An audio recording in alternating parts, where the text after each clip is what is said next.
The brush tool has been enhanced in Animate CC, and I'm just going to walk you through some of the ways you can control the brush now. And so with the brush selected, in Properties panel, you'll see I have a cool slider for selecting the size of the brush. And not only that, I have a slider for setting the minimum size of the brush. So now when I draw, I'm making good use of that pressure sensitivity. So if I increase the size of the brush and play around with the minimum size of the brush, you can see how that plays an effect on the stroke. And so what I'm going to do is actually I'm going to grab, I'm going to turn on object drawing mode, and I'm going to mix a little bit of transparency into this black color. I'm going to do this because what I'm going to do is just sketch out something first, and I kind of like to draw this way if I'm just sketching something. So let's draw, let's just create a character. And this is, for me, with the transparency mixed in, it kind of gives that nice feel of like using pencil, especially when you have the combination of alpha and object drawing mode on. You can see the layering of transparency. Okay, so I've got a nice little character roughed out here. And so now what I like to do is actually go and create on frame 2 a blank keyframe. It's going to hit F7 and then turn on onion skin. And now I can see a ghost of my image, and I'm going to now do sort of a cleanup version of this drawing. I'm going to remove the alpha transparency. I like the brush size of 8 with the minimum size of 0. And if I want to save this as a preset, I can just click this little plus button here. And that saves this as a preset. And continue to press the plus button. And those will be saved as presets and use them later just by clicking on them.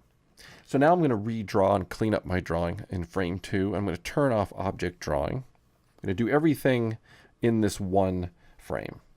I might make a few design changes along the way, but for the most part, I'm going to just stick to the drawing at hand as we have it. So now what I want to do is make sure the brush is selected, which it is, and the sub-selection tool, instead of painting normal, as you'll see here, I'm going to select paint behind. I'm going to make a pretty big brush. And I'm just going to actually freehand paint this. And by choosing paint under, it's painting underneath the existing strokes. And again, with brush tool selected, the sub-selection tool that we want to use is paint inside. And what this is going to allow me to do is, once I click down on an existing fill color, wherever I paint, it's only going to paint inside that fill color. So this is a nice handy quick way to add some shadows and shading to characters. And now let's mix a little color for her eyes. And while this is selected, let's add a little bit of depth to her eyes. Again, brush tool. I'm going to paint inside. Just like that. Let's mix in a nice dark brown. Maybe a little bit of red in there. Make a nice big brush. Let's make sure we're painting behind. Now we can be pretty loose.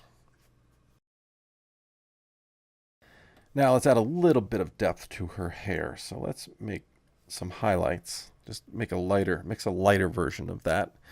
Brush tool is selected, and let's paint inside as our sub-selection.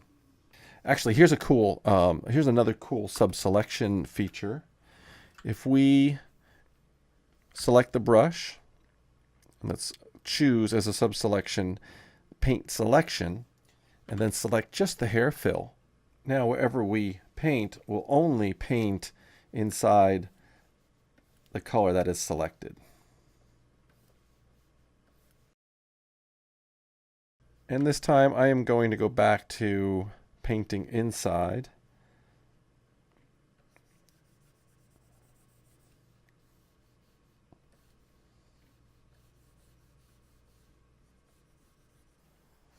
So what I'm going to do is select this shape, hold down Shift and select a little bit more of that fill. Grab the paintbrush tool, and then I'm going to choose as my sub-selection paint selection.